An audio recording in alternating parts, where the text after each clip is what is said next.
তদন্ত সরকারি রেকর্ড অনুযায়ী যে মানুষটা বহু বছর আগে মারা গেছে সে হঠাৎ করে জীবিত হয়ে ফিরে আসে। পুরো ব্রিটিশ সরকার তাকে খুঁজতে নামে মেরে ফেলার জন্য। এক নির্জন দ্বীপে একা থাকা রহস্যময় এক মানুষ, যে তাকে ধরতে পাঠানো হয় এলিট কমান্ডোর টিম। কিন্তু প্রশ্ন হলো, সে কি সত্যিই সন্ত্রাসী, নাকি সে এমন একটা গোপন সত্য জানে যা ফাঁস হলে কেঁপে উঠবে পুরো রাষ্ট্র ব্যবস্থা? আজকের গল্পে আছে বিশ্বাসঘাতকতা, গোপন মিশন, অত্যাধুনিক নজরদারি প্রযুক্তি আর এক প্রাক্তন সৈনিকের একার যুদ্ধ পুরো সিস্টেমের বিরুদ্ধে। তাহলে শেষ পর্যন্ত কি সে বাঁচতে পারবে, নাকি সত্য জানার অপরাধেই তাকে চিরতরে মুছে ফেলা হবে? চলুন শুরু করি আজকের শ্বাসরুদ্ধকর মুভি এক্সপ্লেনেশন। স্কটল্যান্ডের উপকূল থেকে দূরে এক নির্জন দ্বীপে মাইকেল নামের এক রহস্যময় ব্যক্তি তার পোষা কুকুরকে নিয়ে একা বাস করে। সপ্তাহে মাত্র একদিন জেসি আর তার চাচা নৌকা করে তাকে প্রয়োজনীয় রসদ পৌঁছে দেয়, কিন্তু মাইকেল সবসময় তাদের এড়িয়ে চলে, যেন মানুষের সাথে তার কোনো সম্পর্ক নেই। একদিন জেসি রসদের বাক্সের সাথে একটি ছোট্ট উপহারও রেখে যায়। নৌকাটি চলে যাওয়ার পর মাইকেল বাক্সটি নিলেও অবহেলার সাথে সেই উপহারটি মেঝের ওপর ফেলে রাখে। তার পুরো দিন কাটে মদ্যপান করে আর একা দাবার চালে মগ্ন থেকে। পরের সপ্তাহে জেসি সব নিয়ম ভেঙে মাইকেলের দরজায় কড়া নাড়ে। মাইকেল বিরক্ত হয়ে তাকে বকাবকি করে এবং দরজা বন্ধ করার চেষ্টা করে, কিন্তু জেসি নাছোড়বান্দা। সে তার পা দিয়ে দরজা আটকে দেয় এবং সেই উপহারটি আবার দিতে চায়। জেসি প্রশ্ন করে কেন সে কোনোদিন তাদের সাথে সৌজন্য বিনিময় করে না, কিন্তু কোনো উত্তর না দিয়ে মাইকেল জেসির পা সরিয়ে দিয়ে সজোরে দরজা বন্ধ করে দেয়। জেসি যাওয়ার সময় চিৎকার করে বলে যায় যে সে মাইকেলকে ভয় পায় না। সেই উপহারটি আবারও দরজার সামনে অবহেলিত অবস্থায় পড়ে থাকে। এদিকে মাঝ সমুদ্রে জেসির চাচা রেডিওতে ভয়াবহ ঝড়ের সতর্কবার্তা শুনতে পান। আকাশ দ্রুত কালো হয়ে আসছে এবং ঢেউগুলো হিংস্র রূপ নিচ্ছে। অনেক চেষ্টার পর জেসি তার ছোট নৌকায় উঠে দাঁড় টেনে পালানোর চেষ্টা করে, কিন্তু বিশাল এক ঢেউ তার দাঁড় কেড়ে নেয় এবং তাকে মুহূর্তেই আছড়ে ফেলে শীতল পানিতে। জেসির চাচা তাকে বাঁচাতে চেয়েছিলেন ঠিকই, কিন্তু উত্তাল সমুদ্র তার নিজের নৌকাকেও ডুবিয়ে দিচ্ছিল। দ্বীপের ভেতর কুকুরটি জানালা দিয়ে তাকিয়ে করুণ সুরে ডাকতে শুরু করে, আর তখনই মাইকেলের চোখে পড়ে বাইরের সেই ভয়াবহ দৃশ্য। ঘর থেকে দৌড়ে বের হওয়ার সময় তার পায়ে লেগে সেই ছোট্ট উপহারটি ছিটকে যায়। মাইকেল দ্রুত তার নিজের নৌকা নিয়ে ইঞ্জিন স্টার্ট দেয় এবং যত দ্রুত সম্ভব জেসির দিকে এগিয়ে যায়। জেসি কোনো মতে পানির ওপর ভেসে উঠলেও তার পা একটি জালে আটকে যায়। সে আর সাঁতরাতে পারছে না। বিশাল ঢেউ তাকে আবারও পানির নিচে নিয়ে যায় এবং সে জ্ঞান হারিয়ে ফেলে। ঠিক সেই মুহূর্তে মাইকেল পানিতে ঝাঁপ দেয় এবং অসীম সাহসে জেসির পা থেকে জালটি ছাড়িয়ে তাকে মুক্ত করে। সে জেসির চাচাকেও বাঁচাতে চেয়েছিল, কিন্তু দুর্ভাগ্যবশত তিনি নিজের নৌকার ভেতরেই আটকা পড়ে মারা যান। মাইকেল জেসিকে নিজের নৌকায় তুলে আনে এবং ততক্ষণ সিপিআর দেয় যতক্ষণ না তার শ্বাস ফিরে আসে। সন্ধ্যায় জেসির জ্ঞান ফেরে মাইকেলের বিছানায়। জেসি তার চাচার কথা জিজ্ঞেস করলে মাইকেল তাকে নিষ্ঠুর সত্যটা জানায়, আর জেসি কান্নায় ভেঙে পড়ে। সেই পুরো দিন জেসি বিছানা থেকে নড়তে পারেনি, আর মাইকেল রাত কাটায় সোফায় শুয়ে। পরদিন সকালে মাইকেল জেসির গোড়ালির যত্ন নেয়, যা সেই জালে আটকে থাকার কারণে মারাত্মকভাবে কেটে গিয়ে ফুলে গিয়েছিল।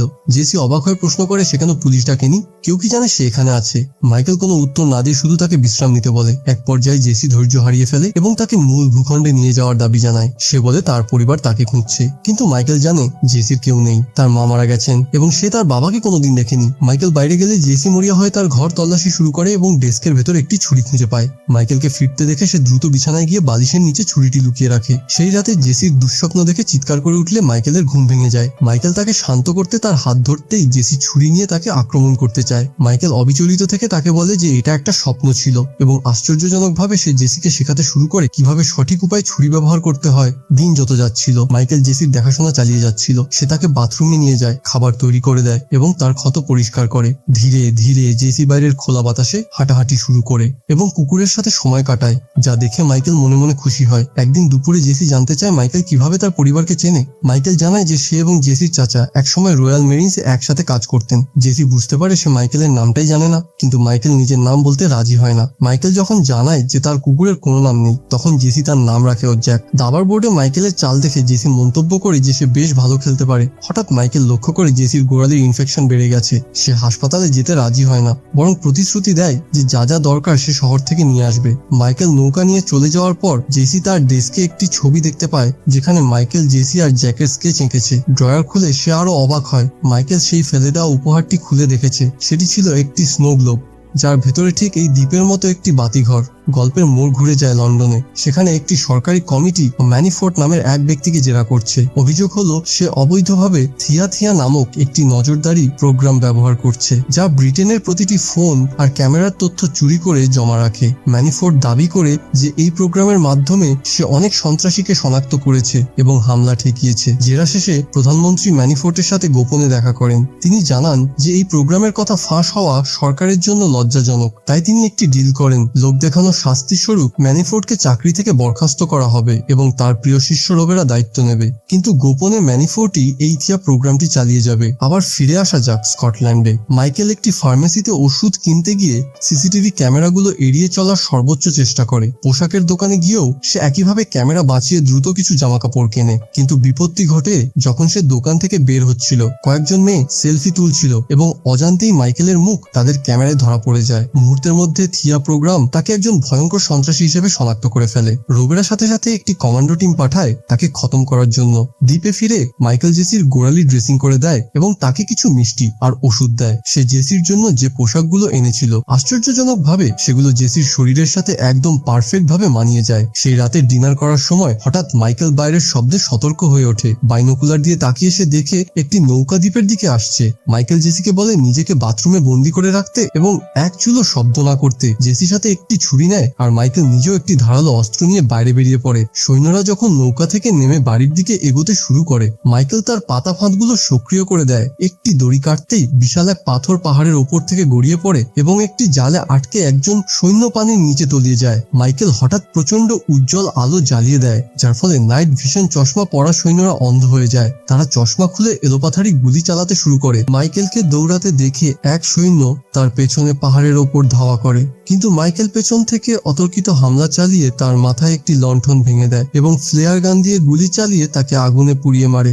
আরেকজন সৈন্য উপরে উঠে আসলে মাইকেল একটি পাথর ছুঁড়ে তার মনোযোগ অন্যদিকে সরিয়ে দেয় এবং বিদ্যুৎ গতিতে তাকে ছুরিকাঘাত করে সরাসরি সমুদ্রের অতলে ছুঁড়ে ফেলে দেয়। অন্ধকার রাতের এই নির্জন দ্বীপে লড়াই শুরু হয়ে গেছে। একদিকে অত্যাধুনিক অস্ত্রধারী কমান্ডো বাহিনী আর অন্যদিকে একা এক প্রাক্তন মেরিন। রহস্য আরো ঘনীভূত হচ্ছে। মাইকেল কি পারবে জেসিকে এই নরক থেকে রক্ষা করতে? এদিকে বিভীষিকা যেন থামতেই চায় না। একজন সৈন্য আচমকা লাথি মেরে ঘরের দরজা ভেঙে ভেতরে ঢুকে পড়ে। মাইকেলের বিশ্বস্ত সঙ্গী জ্যাক মুহূর্তেই ঝাঁপিয়ে পড়ে তার উপর, কিন্তু এক অসম লড়াইয়ের পর সেই পাষাণ সৈন্যটি জ্যাককে লক্ষ্য করে গুলি চালায়। নিথর হয়ে যায় কুকুরটি। এরপর সে বাথরুমের দরজা ভেঙে ভেতরে ঢুকে। জেসি ছুরি নিয়ে রুখে দাঁড়ানোর চেষ্টা করলেও সৈন্যটি সহজেই তাকে নিরস্ত্র করে ফেলে এবং টেনে হিঁচড়ে অপহরণ করে নিয়ে যায়। অন্যদিকে গ্যারেজের ভেতর চলছিল আরেক মৃত্যু খেলা। একজন সৈন্য মাইকেলকে খুঁজছিল, কিন্তু সে জানতো না মাইকেল তার জন্য কি অপেক্ষা করে রেখেছে। মাইকেল একটি গোপন ট্র্যাপ সক্রিয় করতেই বিশাল এক হুক সৈন্যটির শরীর এফোর ওফোর করে দেয়। তাকে ঝুলন্ত অবস্থায় রেখেই মাইকেল অন্ধকারে গা ঢাকা দেয়। ততক্ষণে আরেকজন সৈন্য সেখানে হাজির হয়। মাইকেল তার ওপর ঝাঁপিয়ে পড়ে তাকে নিরস্ত্র করে এবং শুরু হয় হাতাহাতি লড়াই। মাইকেল তাকে কয়েকবার ছুরিকাঘাত করলেও লোকটা যেন মরতেই চায় না। শেষমেশ মাইকেল নৌকার একটি দাঁড় দিয়ে তাকে আঘাত করে মাটিতে ফেলে দেয় এবং সেই দাঁড় দিয়ে গলা টিপে তাকে শেষ করে দেয়। ঠিক সেই মুহূর্তে বাতাসের বুকে ভেসে আসে জেসির আর্তচিৎকার। মাইকেল আর এক মুহূর্ত দেরি করে না। সে মৃত সৈন্যের বন্দুকটি তুলে নেয় এবং জেসির অপহরণকারীদের লক্ষ্য করে গুলি চালায়। অত্যন্ত নিখুঁত নিশানায় সে জেসির অপহরণকারীকে পায়ে গুলি করে মাটিতে ফেলে দেয়। জেসি একটু আড়ালে হতেই মাইকেল শেষ সৈন্যটিকেও গুলিতে ঝাঁঝরা করে দেয়। কাছে গিয়ে মাইকেল খেয়াল করে এই সৈন্যরা পুরো ঘটনাটি ক্যামেরায় রেকর্ড করছিল। সে তাদের সমস্ত ইকুইপমেন্ট নিজের কবজায় নেয় এবং জেসিকে এক মুহূর্ত অপেক্ষা করতে বলে। সে দ্রুত ঘরের ভেতর ঢুকে দেখে তার পুরনো বন্ধু জ্যাক চিরনিদ্রায় শুয়ে আছে। অত্যন্ত ভারাক্রান্ত হৃদয়ে সে তার বিশ্বস্ত সঙ্গীর কাছে ক্ষমা চেয়ে নেয়। এরপর সে একটি ফোন বের করে রহস্যময় এক বন্ধুকে কল করে শুধু এটুকুই বলে, আমি কিছু ব্যাগ নিয়ে আসছি। কথা শেষ করেই সে ফোনের ব্যাটারি খুলে ফেলে যেন কেউ ট্র্যাক করতে না পারে। মাইকেল আর জেসি সেই সৈন্যদের নৌকাটি নিয়ে দ্রুত দ্বীপ ছেড়ে পালিয়ে যায়। লন্ডনে বসে রোবেরা যখন বুঝতে পারে তার পাঠানো পুরো টিম শেষ হয়ে গেছে, সে ক্ষোভে ফেটে পড়ে। সে এবার একজন স্পেশাল এজেন্টকে তলব করে এবং তার টিমকে নির্দেশ দেয় জেসির পরিচয় খুঁজে বের করতে। ভোরবেলা মাইকেল আর জেসি স্কটল্যান্ডের উপকূলে এসে পৌঁছায়। জেসি লক্ষ্য করে মাইকেলের শরীর থেকে রক্ত ঝরছে, কিন্তু মাইকেল তাকে আশ্বস্ত করে বলে সে ঠিক আছে। তারা শহরের অলিগলি দিয়ে সাবধানে এগোতে থাকে যতক্ষণ না একটি গাড়ি খুঁজে পায়, কিন্তু গাড়িটি চালু করার জন্য চাবি দরকার। মাইকেল জেসিকে হাতে কলমে শেখায় কিভাবে বন্দুক ব্যবহার করতে হয় এবং তাকে পাহারায় রেখে নিজে একটি বাড়িতে ঢোকে। বাড়ির ভেতরে মাইকেল যখন গাড়ির চাবি খুঁজছিল, ঠিক তখনই বাড়ির ছোট ছেলেটি তাকে দেখে ফেলে। হঠাৎ বাড়ির মালিক বন্দুক হাতে দরজায় হাজির হয় এবং সরাসরি মাইকেলের দিকে তাক করে, কিন্তু ঠিক সেই মুহূর্তে জেসি পেছন থেকে এসে লোকটিকে চমকে দেয়। সে লোকটিকে বাধ্য করে মাইকেলের ক্ষতে ড্রেসিং করে দিতে। এদিকে রোবেরার টিমের একজন টেকনিশিয়ান এক চাঞ্চল্যকর তথ্য খুঁজে পায়। আগে তারা মাইকেলের যে প্রোফাইল দেখেছিল তা ছিল সম্পূর্ণ ভুয়া। সেটি এমনভাবে প্রোগ্রাম করা ছিল যেন কোনো নির্দিষ্ট মুখ ক্যামেরায় এলেই তাকে সন্ত্রাসী হিসেবে দেখাবে। যিনি এই কোডটি তৈরি করেছেন তিনি অত্যন্ত চতুর, কারণ কোডটি নিজে থেকেই ধ্বংস হয়ে যাওয়ার মতো ছিল। যাই হোক, টেকনিশিয়ান সেটি ক্র্যাক করতে সক্ষম হয়। এখন স্ক্রিনে মাইকেলের আসল প্রোফাইল ভাসছে, সেখানে লেখা সে যুদ্ধে নিহত হয়েছে। রোবেরা বুঝতে পারে কেউ একজন তাদের নিজেদের লোককে দিয়েই নিজেদের লোককে মারানোর চেষ্টা করছে। টেকনিশিয়ান যখন মাইকেলের পুরনো মিশন ফাইল খোলার চেষ্টা করে, কম্পিউটার জানায় ফাইলটি অস্তিত্বহীন। ঠিক সেই মুহূর্তে 911 একটি কল আসে। স্কটল্যান্ডের এক কিশোর জানায় এক ব্যক্তি আর এক মেয়ে মিলে তার বাবাকে জিম্মি করেছে। রোবেরা সময় নষ্ট না করে সেই স্পেশাল এজেন্টকে নিয়ে নতুন একটি টিম পাঠায়। অন্যদিকে পর্দার আড়াল থেকে ম্যানিফোর্ড তার সফটওয়্যার দিয়ে সবকিছুর ওপর নজর রাখছিল। সৈন্যদের সেই রেকর্ডিংগুলো দেখতে দেখতে সে আঁতকে ওঠে যখন সে আবিষ্কার করে এই পুরো ঘটনার সাথে স্বয়ং মাইকেল জড়িত। ম্যানিফোর্ড যখন জানতে পারে যে রোবেরা এক বিশেষ এজেন্টকে পাঠাচ্ছে, সে চালাকি করে সবার আগে সেই এজেন্টের সাথে যোগাযোগ করে। সে তাকে জানায় এটি একটি অত্যন্ত গোপন ব্ল্যাক কাইট অপারেশন এবং তাকে শুধুমাত্র ম্যানিফোর্ডের নির্দেশই মানতে হবে। এজেন্ট ওয়ার্কম্যান ম্যানিফোর্ডের প্রতি অন্ধভাবে অনুগত ছিল, তাই সে সাথেই রাজি হয়ে যায়। ম্যানিফোর্ড তাকে নির্দেশ দেয় মাইকেল এবং জেসি দুজনেই যেন জীবিত ফিরে না আসে। এদিকে সেই বাড়িতে মাইকেলের ক্ষত ড্রেসিং শেষ করেন। মাইকেল এখনই চলে যেতে চায়, কিন্তু ঠিক তখনই পুলিশ বাড়িটি ঘিরে ফেলে। মালিকের ছেলে স্বীকার করে যে সেই পুলিশ ডেকেছে। পুলিশের কাছে নির্দেশ ছিল সরাসরি আক্রমণ না করার, কিন্তু বাড়ির মালিক যখনই দরজা খুলতে যান, ওয়ার্কম্যান নির্দয়ভাবে তার মাথায় গুলি করে। ছেলেটি তার বাবার কাছে ছুটে যেতে চাইলে মাইকেল তাকে শেষ মুহূর্তে আটকে দেয়। ওয়ার্কম্যান সেখানে থেমে থাকেনি, সে পুলিশের গাড়িগুলোকেও গুলি করে ধ্বংস করতে শুরু করে। মাইকেল আর জেসি পেছনের দরজা দিয়ে পালানোর চেষ্টা করলে দুই পুলিশ অফিসারের সামনে পড়ে যায়। মাইকেল চোখের পলকে একসাথে দুজনের সাথে লড়াই শুরু করে এবং মাত্র কয়েক সেকেন্ডেই তাদের ধরাশায়ী করে ফেলে। বাইরে বেরোতেই তৃতীয় এক অফিসার সামনে আসে, কিন্তু মাইকেল তাকে মাত্র একটি ঘুষিতে কুপোকাত করে তার জিনিসপত্র ছিনিয়ে নেয়। এরপর শুরু হয় আসল পালানোর লড়াই। বাকি পুলিশরা তাদের আটকানোর চেষ্টা করলেও মাইকেল পেপার স্প্রে আর টেজার গান দিয়ে সবাইকে হারিয়ে দেয়। শেষ অফিসারটি আর লড়াই করার সাহস পায়নি, তাই মাইকেল তার কাছ থেকে চাবি ছিনিয়ে নেয়। তার একটি পুলিশ গাড়ি চুরি করে পালানোর সময় অন্য গাড়িগুলোতে ধাক্কা লাগলেও শেষমেশ এলাকা ছাড়তে সক্ষম হয়। সিসিটিভিতে এসব দেখে রোবেরা ওয়ার্কম্যানকে কল করার চেষ্টা করে, কিন্তু ওয়ার্কম্যান তার যোগাযোগের সব যন্ত্র বন্ধ করে রেখেছিল। সে তখন পুলিশের গাড়িটি নিয়ে মাইকেলদের ধাওয়া করছে। ওয়ার্কম্যান তার নিজের গাড়ি দিয়ে মাইকেলের গাড়িতে সজোরে ধাক্কা মারে, কিন্তু মাইকেল গতি বাড়িয়ে এগিয়ে যায়। ওয়ার্কম্যান গুলি চালাতে শুরু করলে জানালার কাঁচ ভেঙে চুরমার হয়ে যায়, তবে ভাগ্যক্রমে কারো গায়ে লাগেনি। ধাওয়া ধাওয়া চলতে থাকে বনের ভেতরের রাস্তায়। মাইকেল হঠাৎ এক মোড় নেয় যেন শত্রুকে বিভ্রান্ত করা যায়, কিন্তু ওয়ার্কম্যান খুব দ্রুত তাদের ধরে ফেলে এবং আবারও ধাক্কা মারতে শুরু করে। মাইকেল বারবার গুলি এড়িয়ে নিজের গাড়ির গতি কিছুটা কমিয়ে দেয়। ওয়ার্কম্যানের গাড়ি যখন একদম সামনে চলে আসে, মাইকেল সজোরে সেটিকে ধাক্কা মেরে উল্টে দেয়। গাড়িটি রাস্তা থেকে নিচে ফেলে দিয়ে মাইকেল আর জেসি দ্রুত সেখান থেকে সটকে পড়ে। কয়েক মাইল দূরে গিয়ে তারা একটি কনস্ট্রাকশন সাইট খুঁজে পায় এবং গাড়ি পরিবর্তন করার সিদ্ধান্ত নেয়। এদিকে বনের ভেতর ওয়ার্কম্যান তখনও বেঁচে ছিল। সে রাস্তা দিয়ে হাঁটতে শুরু করলে এক বেসামরিক লোকের গাড়িকে থামায় এক পুলিশ অফিসার। ওয়ার্কম্যান সাথে পুলিশ অফিসারটিকে গুলি করে মারে এবং সেই সাধারণ লোকটিকে ভয় দেখিয়ে তার গাড়িটি ছিনিয়ে নেয়। অফিসে ফিরে রোবেরা ম্যানিফোর্ডকে ফোন করে জানতে চায় সে মাইকেলকে চেনে কিনা। ম্যানিফোর্ড ব্যাখ্যা করে যে বহু বছর আগে সে ব্ল্যাক কাইট নামে দক্ষ এজেন্টদের এক গোপন প্রোগ্রাম চালাত। এই এজেন্টরা সরকারের নজরদারির বাইরে থেকে অতি গোপন মিশন সম্পন্ন করত।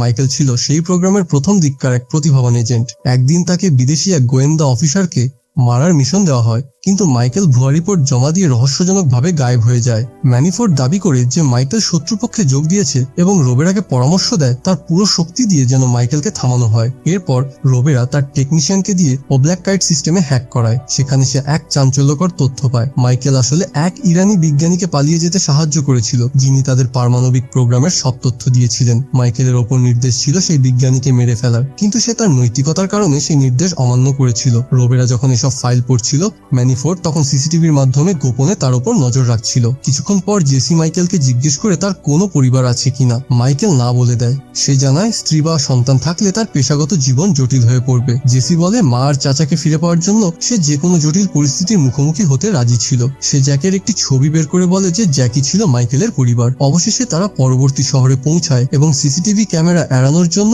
মাথা নিচু করে চলতে থাকে, কিন্তু দুর্ভাগ্যবশত একটি গাড়ির ড্যাশ ক্যামে তাদের মুখ ধরা পড়ে যায় এবং ম্যানিফোর্ড সাথে তাদের অবস্থান জেনে ফেলে। সে ডিজিটাল কারসাজি করে সেই ফুটেজ থেকে তাদের মুছে দেয় যেন অন্য কেউ জানতে না পারে এবং সেই লোকেশন পাঠিয়ে দেয় ওয়ার্কম্যানকে। মাইকেল আর জেসি একটি স্থানীয় গির্জায় তার পুরনো বন্ধু আর্থারের সাথে দেখা করে। আর্থার তাদের বোনের মাঝখানে নিজের বাড়িতে নিয়ে যায়। সেখানে জেসি রান্নাঘরে কিছু অদ্ভুত ওষুধ খুঁজে পায়। আর্থার মাইকেলকে জানায় যে সে সরকারি চাকরি ছাড়ার আগে থিয়া সফটওয়্যারটি তৈরিতে সাহায্য করেছিল এবং তার কাছে এখনো সেটির একটি কপি আছে। মাইকেল যখন নিখোঁজ হয়, আর্থারই তার ছবি বদলে এক সাধারণ মানুষের ছবি বসিয়ে দিয়েছিল, কিন্তু ম্যানিফোর্ড পরে সেটি সরিয়ে এক সন্ত্রাসীর প্রোফাইল বসিয়ে দেয়। মাইকেল চায় আর্থার যেন জেসির দায়িত্ব নেয় এবং সে একাই লড়াইয়ে নামে, কিন্তু আর্থার অসম্মতি জানায়। জেসি তাদের কথায় বাধা দিয়ে জানায় যে আর্থারের ক্যান্সার হয়েছে, কারণ সে ঠিক সেই ওষুধগুলোই খাচ্ছে যা জেসির মা মৃত্যুর আগে খেতেন। জেসি মনে করে মাইকেল তাকে বিদায় করতে চাইছে, তাই সে ক্ষমা চেয়ে সেখান থেকে সরে যায়। আর্থার নিশ্চিত করে যে তার হাতে আর মাত্র কয়েক মাস সময় আছে। মাইকেল তখন এক পুরনো পাচারকারীর ঠিকানা জানতে চায়। আর্থার মনে করে এটি বিপজ্জনক, কারণ লোকটি খুব হিংস্র, কিন্তু মাইকেলের কাছে আর কোনো পথ খোলা ছিল না। ঠিক যখন তারা বেরিয়ে যাওয়ার প্রস্তুতি নিচ্ছিল, দরজায় কড়া নাড়ার শব্দ হয়। দরজার ওপাশে ছিল ওয়ার্কম্যান। সে এসেই গুলি চালাতে শুরু করলে মাইকেল আসবাবপত্রের আড়ালে লুকিয়ে পড়ে। ওয়ার্কম্যান ঘরে ঢোকা মাত্র মাইকেল তার ওপর আলমারি উল্টে ফেলে দেয়। দুই পেশাদার যোদ্ধার মাঝে শুরু হয় এক ভয়াবহ হাতাহাতি লড়াই। হাতের কাছে যা পাচ্ছিল তাই অস্ত্র হিসাবে ব্যবহার করছিল তারা। ধস্তাধস্তির এক পর্যায়ে একটি বন্দুক মেঝেতে পড়ে যায়। ওয়ার্কম্যান এক পর্যায়ে মাইকেলকে কোণঠাসা করে ফেলে। ঠিক যখন সে মাইকেলকে মেরে ফেলতে যাচ্ছিল, জেসি বন্দুক তাক করে তাকে থামতে বলে। ওয়ার্কম্যান জেসির ওপর ঝাঁপিয়ে পড়ে তাকে নিরস্ত্র করার চেষ্টা করলে মাইকেল একটি নেল গান দিয়ে ওয়ার্কম্যানকে কয়েকবার গুলি করে এবং জেসিকে নিয়ে দৌড় দেয়। ওয়ার্কম্যান আবারও গুলি চালানো শুরু করলে তারা আর্থারের সাথে মিলিত হয় এবং তার গাড়ি নিয়ে সেখান থেকে দ্রুত পালিয়ে যায়। ওয়ার্কম্যান পেছনে দৌড়ে কয়েক রাউন্ড গুলি চালালেও ততক্ষণে অনেক দেরি হয়ে গেছে। ম্যানিফোর্ড টেক্সট করে জানতে চায় কাজ শেষ কিনা। ওয়ার্কম্যান উত্তর দেয় না, কিন্তু আসল রহস্যটা কি? মাইকেল কি সত্যিই কোনো গোপন মিশনের অংশ ছিল? এরপর ম্যানিফোর্ড তার সহকারীকে নির্দেশ দেয় পুরো টিমকে প্রস্তুত করতে। গ্রুপটি যখন একটি শহরে পৌঁছায়, তখন আর্থার মাইকেলের হাতে একটি বিশেষ ফোন তুলে দিয়ে বিদায় নেয়। মাইকেল আর জেসি আবার একা হয়ে পড়ে। গাড়ি চালানোর সময় জেসি আবেগপ্রবণ হয়ে মাইকেলকে অনুরোধ করে সে যেন তাকে তার পরবর্তী দ্বীপে সাথে নিয়ে যায়, কিন্তু মাইকেল সরাসরি মানা করে দেয়, কারণ সে চায় জেসির জীবন যেন স্বাভাবিক এবং সুন্দর হয়, তার মতো ছায়াপ্রচ্ছন্ন না হয়। এদিকে রোবেরার টেকনিশিয়ান এক চাঞ্চল্যকর তথ্য পায়, তাদের চোখের আড়ালে অন্য কেউ থিয়া ব্যবহার করছে। রোবেরা বুঝতে পারে এটা ম্যানিফোর্ডের কাজ, তাই তারা পাল্টা ফাঁদ পাতে। লন্ডনে পৌঁছে মাইকেল ইচ্ছে করেই ক্যামেরার সামনে ধরা দেয়। তারা একটি নাইট ক্লাবে যায় এবং মাইকেল বাউন্সারকে পিটিয়ে ভেতরে ঢোকার রাস্তা পরিষ্কার করে। ম্যানিফোর্ড সিসিটিভিতে তাদের মুখ দেখা মাত্র লোকেশন ট্র্যাক করার চেষ্টা করে, কিন্তু রোবেরার সাথে সাথে তার অ্যাক্সেস ব্লক করে দেয়। এখন রোবেরা নিশ্চিত যে ম্যানিফোর্ডই তার পেছনে ষড়যন্ত্র করছিল। ক্লাবের ভেতরে মাইকেল আর জেসি দেখা করে বড় পাচারকারী কামালের সাথে। মাইকেল যখন জেসির জন্য নতুন পরিচয় আর নিরাপদ আশ্রয়ের দাবি জানায়, কামাল উদ্ধতভাবে জিজ্ঞেস করে, কেন আমি তোমার কথা শুনবো? মাইকেল ঠান্ডা মাথায় তাকে মনে করিয়ে দেয় যে কামাল এত বছর ব্যবসা করতে পেরেছে কারণ সে তার প্রতিযোগীদের তথ্য ম্যানিফোর্ডকে দিত, কিন্তু এখন ম্যানিফোর্ড নিজেই অন্ধকারে লুকিয়ে কাজ করছে এবং পথে যে আসবে তাকেই সরিয়ে দেবে। মাইকেল জানায় সে ইচ্ছে করে ক্যামেরায় মুখ দেখিয়েছে, তাই কিছুক্ষণের মধ্যেই সরকারি এজেন্টরা এখানে চলে আসবে। কামালের আর কোনো পথ ছিল না। মিনিট 10 মধ্যেই কামাল সব কাগজপত্র গুছিয়ে ফেলে। মাত্র 30 মিনিটের মধ্যে নৌকা ছেড়ে দেবে, তাই তাদের দ্রুত বের হতে হবে। কিন্তু ক্লাবের দরজায় পৌঁছাতেই তারা দেখে ম্যানিফোর্ডের এজেন্টরা পৌঁছে গেছে। শুরু হয় এক শ্বাসরুদ্ধকর লড়াই। মাইকেল একজনের ওপর ঝাঁপিয়ে পড়ে তার বন্দুক কেড়ে নেয় এবং তাকে গুলি করে। ক্লাবের জোরালো মিউজিকের কারণে সাধারণ মানুষ কিছুই বুঝতে পারেনি। এরপর মাইকেল বার থেকে একটি গ্লাস নিয়ে সেটি ভেঙে আরেক এজেন্টের শরীরে বারবার আঘাত করে তাকে খতম করে। পরের জনকেও সে গুলি করে নামিয়ে দেয়, আর এবার ভিড়ের মধ্যে আতঙ্ক ছড়াতে শুরু করে। মাইকেল আর জেসি বাথরুমের করিডোর দিয়ে পালানোর চেষ্টা করলে সেখানে আরেক এজেন্টের সাথে গুলি বিনিময় হয়। শত্রুদের বিভ্রান্ত করে মাইকেল জেসিকে নিয়ে আবার ক্লাবে ফিরে আসে, কিন্তু সেখানে একদল এজেন্ট তাকে ঘিরে ফেলে এবং নির্দয়ভাবে পেটাতে থাকে। জেসি মাইকেলকে বাঁচাতে লড়াইয়ে যোগ দিলে একজন লোক তাকে মাটিতে ফেলে দেয়। মাইকেল সাথে সাথে তাকে গুলি করে জেসিকে রক্ষা করে। এবার পুরো ক্লাবে হুড়োহুড়ি লেগে যায়, সবাই প্রাণ ভয়ে পালাতে শুরু করে। সেই বিশৃঙ্খলার সুযোগ নিয়ে এক এজেন্ট জেসিকে অপহরণ করে নিয়ে যায়। মাইকেল দ্রুত আর্থারকে কল করে। আর্থার সিসিটিভির মাধ্যমে অপহরণকারীকে অনুসরণ করে মাইকেলকে দিক নির্দেশনা দিতে থাকে। জেসিকে যখন একটি ভ্যানের পেছনে ছুড়ে ফেলা হচ্ছিল, ঠিক তখনই রোবেরা সৈন্যরা সেখানে পৌঁছে রাস্তা ব্লক করে দেয়। মাইকেল তখনও মনে করছিল এরাও তার শত্রু, তাই সে কয়েকজনকে পিটিয়ে রাস্তা পরিষ্কার করে দৌড়াতে থাকে। ভ্যানটির কাছে পৌঁছাতেই ম্যানিফোর্ডের এজেন্টরা তাকে ঘিরে ধরে। মাইকেল একে একে সবাইকে ধুলোয় মিশিয়ে দিয়ে জেসির কাছে ছুটে যায়। ঠিক সেই মুহূর্তে হন্তারক ওয়ার্কম্যান সেখানে হাজির হয়। মাইকেল আর জেসি দ্রুত একটি বাইক চুরি করে সেখান থেকে চম্পট দেয়।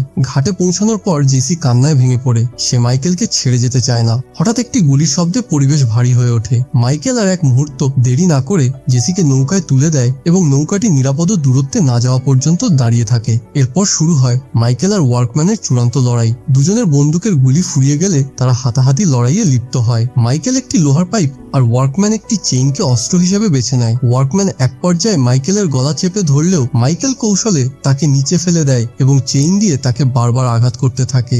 শেষ মরণ কামড় হিসেবে মাইকেল পাইপের মাথায় চেইন পেঁচিয়ে ওয়ার্কম্যানের মাথায় প্রচন্ড জোরে আঘাত করে এবং অবশেষে তাকে চিরতরে স্তব্ধ করে দেয়। কিছুদিন পর লন্ডনের এক বিলাসবহুল প্রাসাদে ম্যানিফোর্ড জানালার বাইরে তাকিয়ে দেখে তার 2 বডিগার্ড নিথর হয়ে মাটিতে পড়ে আছে। সে পেছনে ফিরতেই দেখে মাইকেল ঘরের ভেতরে দাঁড়িয়ে। তারা ব্ল্যাক কাইট প্রজেক্ট নিয়ে কয়েক মিনিট তর্ক করে এবং সবশেষে মাইকেল অত্যন্ত নির্লিপ্তভাবে ম্যানিফোর্ডের মাথায় গুলি চালিয়ে সব হিসাব চুকিয়ে দেয়। 3 মাস পর স্পেনের এক মনোরম পরিবেশে জেসি তার নতুন জীবন শুরু করেছে। রোবের আর তার টিম দূর থেকে জেসির ওপর নজর রাখছে, এই আশায় যে কোনোদিন মাইকেল সেখানে আসবে। জেসি একটি ক্যাফেতে বসে বই পড়ছিল। হঠাৎ কেউ একজন নজরদারি ক্যামেরাটি অন্যদিকে ঘুরিয়ে দিলে রোবেরা জেসির ওপর থেকে নিয়ন্ত্রণ হারায়। ঠিক সেই সময় একজন ওয়েট্রেস জেসির জন্য একটি ব্যাগ নিয়ে আসে।